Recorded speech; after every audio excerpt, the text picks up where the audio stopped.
বিশ্ব কি আবারও এক মহাপ্রলয়ের দ্বারপ্রান্তে? মধ্যপ্রাচ্যের উত্তপ্ত মরুভূমি ছাড়িয়ে যুদ্ধের আগুন এবার ছড়িয়ে পড়ছে নীল সমুদ্রের অতল গহ্বরে। ইরান আমেরিকা সংঘাতের জেরে বিপন্ন হতে চলেছে আমাদের হাতের স্মার্টফোন থেকে শুরু করে কোটি কোটি ডলারের বৈশ্বিক অর্থনীতি। আমাদের জীবনের ৯৯% ইন্টারনেট ট্রাফিক চলে সমুদ্রের তলদেশ দিয়ে বয়ে যাওয়া কয়েক ইঞ্চি চওড়া ফাইবার অপটিক কেবলের মাধ্যমে। অথচ সেই লাইফলাইনই এখন রণক্ষেত্রে পরিণত হয়েছে। হরমুজ প্রণালীতে ইরানের কঠোর অবস্থানের কারণে হুমকির মুখে বিশ্ব অর্থনীতি। একবার ভাবুন তো, যদি এই কেবলগুলো বিচ্ছিন্ন হয় তবে মুহূর্তেই থমকে যাবে আপনার সোশ্যাল মিডিয়া, আপনার ব্যাংক অ্যাকাউন্ট এবং আপনার যোগাযোগ ব্যবস্থা। প্রতিদিন এই কেবলগুলোর মধ্যে দিয়ে পাড়ি দেয় $10 ট্রিলিয়ন সমপরিমাণ লেনদেন, অর্থাৎ 10 লক্ষ কোটি ডলারের বিশাল অঙ্ক। বিশেষজ্ঞরা বলছেন, ইরানের হাতে থাকা এই ভৌগোলিক যন্ত্র যদি একবার ব্যবহার করা হয় তবে বিশ্ব অর্থনীতি তাসের ঘরের মতো ভেঙে পড়বে।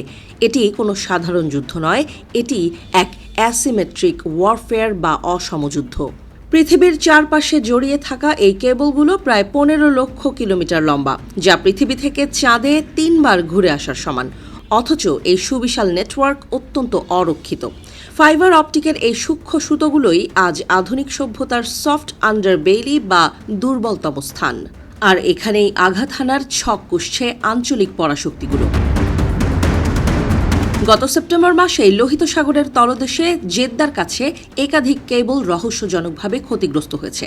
ভারত, পাকিস্তান এবং আমিরাতে ইন্টারনেট পরিষেবায় ধস নেমেছিল সেই সময়। আঙ্গুল উঠছে ইরানের মদতপুষ্ট বিদ্রোহীদের দিকে।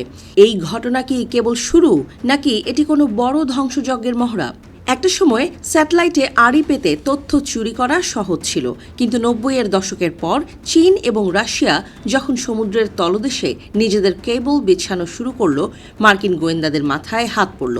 গভীর সমুদ্রের নিস্তব্ধতায় বয়ে চলা তথ্যের পাহাড় এখন কার দখলে থাকবে তাই নিয়ে চলছে এক অদৃশ্য শীতল যুদ্ধ। সৌদি আরবের সিল্ক লিংক থেকে শুরু করে কাতার ও আমিরাতের শত শত কোটি ডলারের হাই স্পিড ইন্টারনেট প্রজেক্ট সবই আজ অনিশ্চয়তার মুখে। মেটা এবং ভারতী টেলিকমের মতো টেক জায়ান্টরা যে 2 আফ্রিকা কেবল দিয়ে 300 কোটি মানুষকে ইন্টারনেটের আওতায় আনতে চেয়েছিল, যুদ্ধের বারুদে সেই স্বপ্ন কি তবে ধূলিসাৎ হয়ে যাবে? আন্তর্জাতিক সমুদ্র সীমায় এই কেবলগুলোর সুরক্ষায় কোনো শক্তিশালী আইন নেই। ভূমিকম্প বা জাহাজের নোঙরে কেবল কাটা পড়লে ব্যবস্থা নেওয়া যায়, কিন্তু কোনো দেশ যদি ইচ্ছাকৃতভাবে অন্তর্ঘাত চালায় তবে তার জবাব কি হবে? পৃথিবী কি তবে সামরিক সংঘাতের এক নতুন এবং অন্ধকার যুগে প্রবেশ করতে যাচ্ছে?